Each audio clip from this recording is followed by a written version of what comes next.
Two of modern wind power's pioneers, Henrik Stiesdal and Andrew Garrett, have been awarded this year's Queen Elizabeth Prize for Engineering.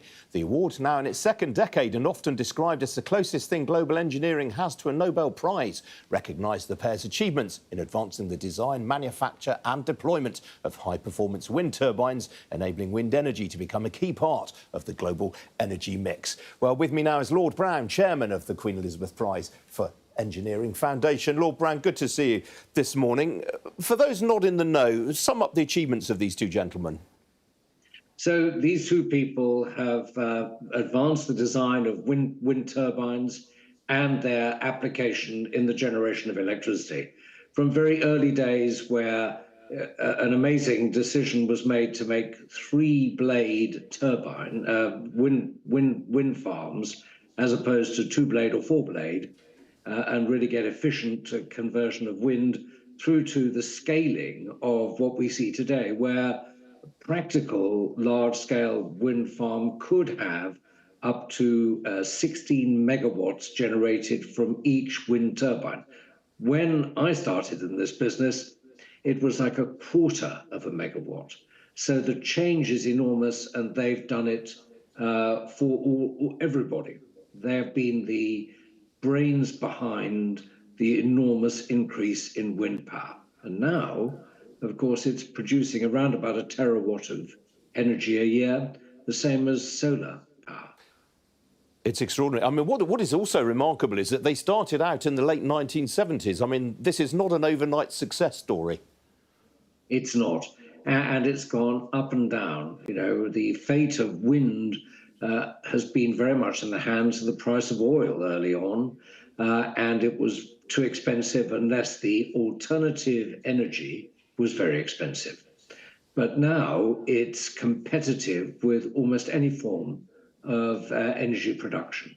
So large-scale wind farms are here to stay and to grow.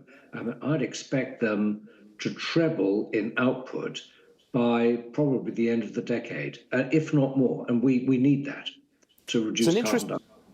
So it's an interesting point you make about that. I mean, clearly Denmark in particular, where Henrik Stiesdal comes from, is one of the leading players in wind turbines. But do you worry that Chinese manufacturers, they've already achieved dominance in solar panels? Could they do the same in wind turbines?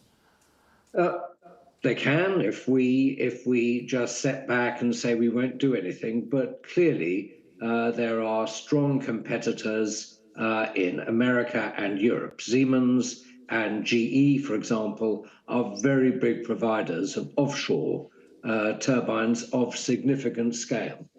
So there's plenty of room for everybody here, and advances are needed. It's not as if we're just copying exactly some very basic technology. They have to be improved so that the efficiency of conversion from wind into electricity, 1% change would make a big difference to the commercial outcome, and reliability has to be high. So a lot of people are doing that, and we have very clear representation outside China.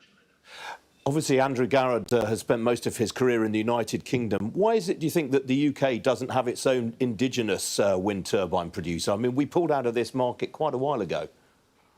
I think we didn't start well.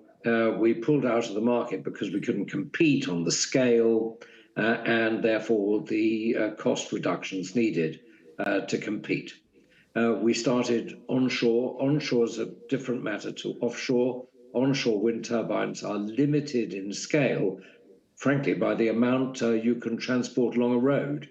So the wind turbines are much smaller, probably 3 megawatts or so, whereas offshore you can transport them on a boat, and as a result, you can have very much bigger wind turbines. We I think, lost it early on, and people started producing in different countries to get the scale. Obviously, China certainly did produce significant scaling, primarily for their own work and also for other countries. While we have you, very briefly, if you would please, Lord Browne, the government's scaling back on some of its policy moves towards net zero. What have you made of that? Well, I think it's a bad move because it changes people's attitude to investment. When you change the rules, you change your targets, it saps confidence, and confidence is needed for investors to back you. So I think that's the biggest issue. Whether it won't change much, the amount of carbon dioxide which goes into the atmosphere, because the UK is a pretty small place.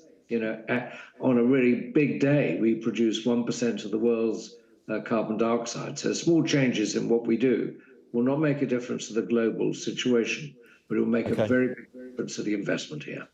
OK, John Browne, Lord Browne, we have to leave it there, I'm afraid. Great to see you this morning. Thanks very much indeed. Pleasure.